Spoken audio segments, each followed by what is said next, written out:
Uh, and then ultimately, there needs to be a level of compassion for those who are trapped in a system that they are terrified to take on. And I think that this is why there has to also be a level of protection for people who want to step forward, who are deep insiders. I mean, I would love to give a list of names of folks that I have met with in very high and deep positions, but they've asked me not to. I recently put on YouTube the testimony of a man who had worked with the CIA who would not let me release it until he died. And it's up there now. Powlett, go look at it. And I think that it deals with something you'll hear about later, implants, which were actually developed by the CIA in the 70s and 80s. My point is that we have to also understand that many of these men and women who come forward are enormously courageous. But there are many others who would like to, but they can't just do it in some kind of a circus. They also have to be assured of their protection and their safety. And I can address the whole intimidation issue from something that happened. People are so afraid for their lives, their families, because they have had to sign non-disclosure agreements in which they basically are told, if you say anything to anyone, your family will suffer because you will not only be put in prison, but all benefits will be denied your family. I've talked with several people who have signed such disclosure agreements that are working on some capacity in the extraterrestrial issue. And this really came home to me, probably this was back around 1985, 86. A security guard at Lockheed Martin in the facility in Denver had approached me because she had read my book, my first book, An Alien Harvest. And she had asked for an autograph at some place where I was speaking, and she volunteered. She said, if you need any help with anything, I'll help you. And she began to do some filing and various things, and she was very, I guess you would say, she felt that An Alien Harvest was a book that should be out there in the world. And one day she told me she had a friend working inside of Lockheed Martin in a position that was related to something that they were doing in aerospace, but it was classified. It was one of those office complexes where you had to have the need to know in order to enter, or the red and the blue lights would spin. And she invited him as a friend to go out to dinner or something, and he said, why don't you come over we're having a birthday party next weekend. So this is somebody who has a confidential position, and now she's going to the house, and she said, I just thought your book would be the most perfect gift.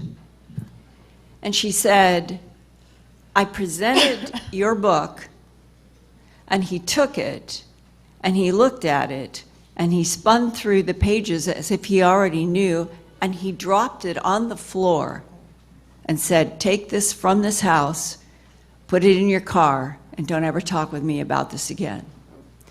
And she was shocked because she didn't know that the classified area must have had something very intimately to do with the subjects in An Alien Harvest, which was about animal mutilations, extraterrestrials, law enforcement, and medical research in something that the government denies. And that is happening in so many ways, where people become so intimidated that they will not even accept a book. I think I'm okay, though. Yes. If I may. Yes, You sir. have asked, and interestingly enough, the timing is perfect because we're just about done. You have asked what is perhaps the seminal question of our time, this time. How do we regain control? How do the citizens of the country regain control?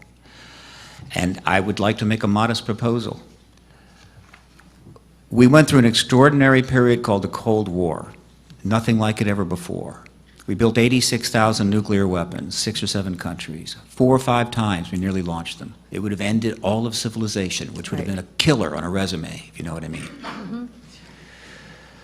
We basically gave the government license to do whatever it had to do to protect us and make that not happen. And we built a vast secret, what I call empire. Other countries did as well.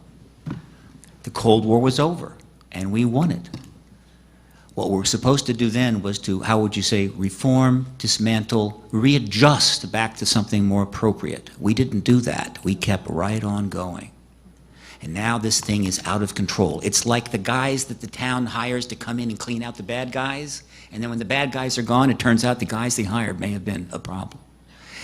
How are you going to get back control from a complex this vast that's funded by trillions of dollars? It's going to take a key really, really big, a really big key.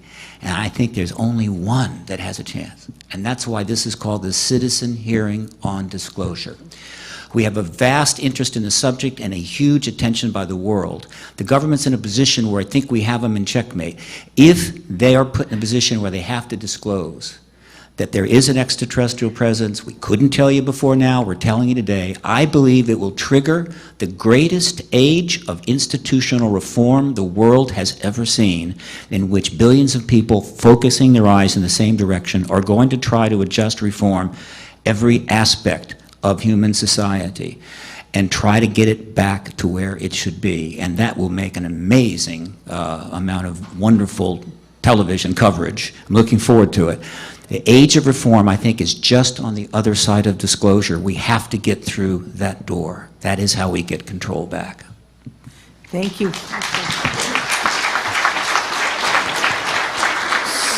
So this is the close of day one. We have 4 more days, and I want to compliment all of you out there in the audience. I guess your audience, I mean, your participants, as far as I can tell. And you stayed all day, and I hope you're here all the way through Friday, because you are amazing, and our witnesses have been great. So we'll see you all tomorrow morning, 9 o'clock sharp. Yes, 9 o'clock. Joe, announce the movie series tonight, please.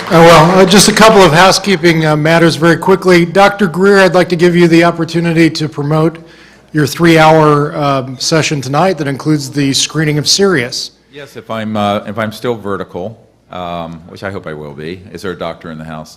I'm going to make a presentation that'll be much more in depth than I was able to do here about 7 o'clock, and in this room. We'll break at 7:45, and then at 8 o'clock there'll be the Washington D.C. premiere of the film Sirius, S-I-R-I-U-S, here in this room. You're all invited. It's about an hour and 50-minute documentary. It starts at 8. So, and I'll be speaking at 7. So, hope to see you there. Thank you. And just as a quick personal note, I saw it Sunday night at the Just Cause sneak premiere. I saw the premiere 7 days ago tonight. I encourage everyone in the room, call your friends, get them here. You don't want to miss the screening of Sirius. If you have Lost and Found, it's at that table. If you'd like to buy books by any of our panelists or those to come later in the week, I understand there's a table at this door to my left where you can purchase those. We'll see you back tomorrow morning at 9 o'clock sharp.